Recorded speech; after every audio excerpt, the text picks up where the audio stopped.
बड़ी खबर मिल रही है। सीएम योगी का विपक्ष पर बड़ा हमला। सपा कांग्रेस ने युवाओं के साथ भेदभाव किया। युवाओं की नौकरियों में डकैती डाली गई। 2017 से पहले यूपी में दंगे होते थे, ये कांवड़ यात्रा नहीं निकलने देते थे। इन्होंने राम भक्तों पर गोली चलवाई थी।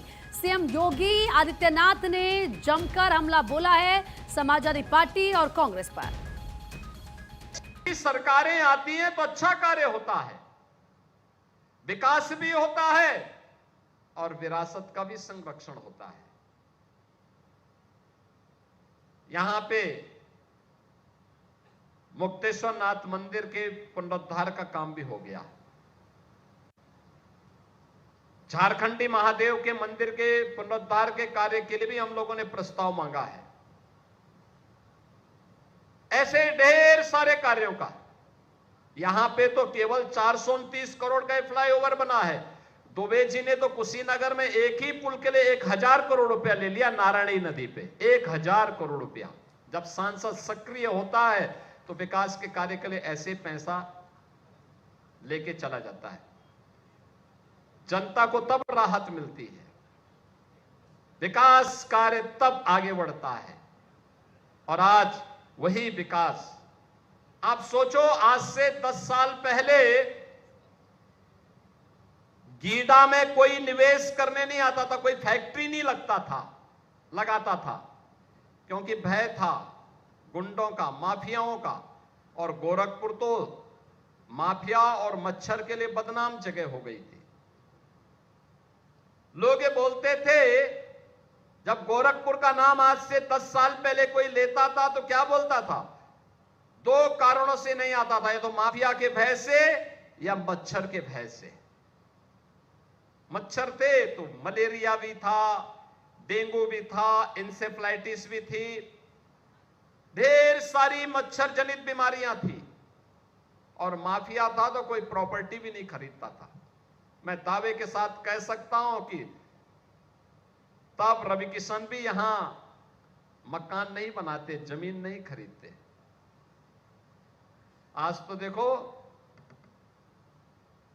हर व्यक्ति की पहली चॉइस होती है गोरखपुर में जमीन खरीदना और मकान बनाना।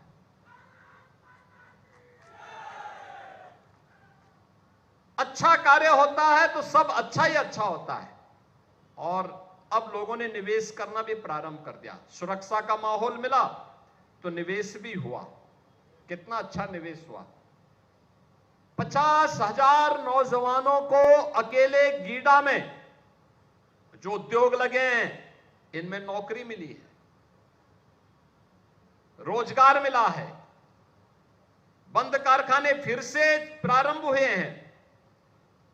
2007 से लेकर 2017 तक 10 वर्ष में समाजवादी पार्टी, बहुजन समाज पार्टी और कांग्रेस के गठबंधन ने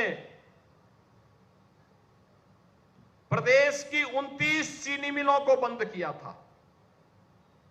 और हम लोगों ने, यानी उन्होंने 29 चीनी मिलों को उन्होंने बंद भी किया और 21 में से 21 को बेच भी दिया था औने पौने दाम पे। पडरौना की चीनी मिल मात्र 2 करोड़ में बेच दी गई, जबकि उसकी केवल जमीन स्क्रैप का ही केवल देखते इससे कई गुना पैसा मिलता। और जमीन की कीमत वहां पे लगभग 200 करोड़ थी। औने पौने दाम पर चीनी मिलों को बेच दिया गया। इन नौजवानों को बेरोजगार करने का पाप किया। पहले नौकरी निकलती थी तो युवाओं के साथ समाजवादी पार्टी के लोग छल करते थे, भेदभाव करते थे। सिपाही सिंडिकेट का कब्जा होता था नौकरी पे। नौकरी पे नौजवान को नहीं आने देते थे। आज तो मैं कह सकता हूं, नौकरी आती है, बिना भेदभाव के चयन होता है। और अब गोरखपुर का नौजवान भी यूपी पुलिस की भर्ती होती हो या शिक्षकों की भर्ती होती हो या यूपी पब्लिक सर्विस कमीशन में उप जिलाधिकारी या डिप्टी एसपी के पद के लिए भी उनका चयन होता है। और लखनऊ में जब मैं उससे पूछता हूं भाई कहां से, कहता मैं गोरखपुर से हूं। जोर से बोलता मैं गोरखपुर से हूं। तो मुझे अच्छा लगता है गोरखपुर का नौजवान का सिलेक्शन बिना किसी सिफारिश के उसकी योग्यता के अनुसार हो जाता है। बहनों और भाइयों, ये भेदभाव नौजवानों के साथ किसी ने किया तो कांग्रेस और समाजवादी पार्टी ने किया। उनकी नौकरियों में डकैती डाली गई, उनके अधिकारों को कम करने का काम किया गया, उसे हर प्रकार से ठगने का काम किया गया। याद करिए, जब नौजवान के सामने पहचान का संकट होगा तो पहचान का संकट बहुआयामी संकट को पैदा करेगा। उसकी पढ़ाई लिखाई पर, उसकी नौकरी रोजगार पर, उसके व्यवसाय पर, उसकी प्रगति पर, उसकी समृद्धि पर, उसके आने वाले भविष्य पर ढेर सारे प्रश्न खड़ा करेगा। और ढेर सारे प्रश्न का समाधान किसी ने निकाला है तो प्रधानमंत्री मोदी जी के नेतृत्व में डबल इंजन की सरकार ने निकाला है। डबल इंजन की सरकार ने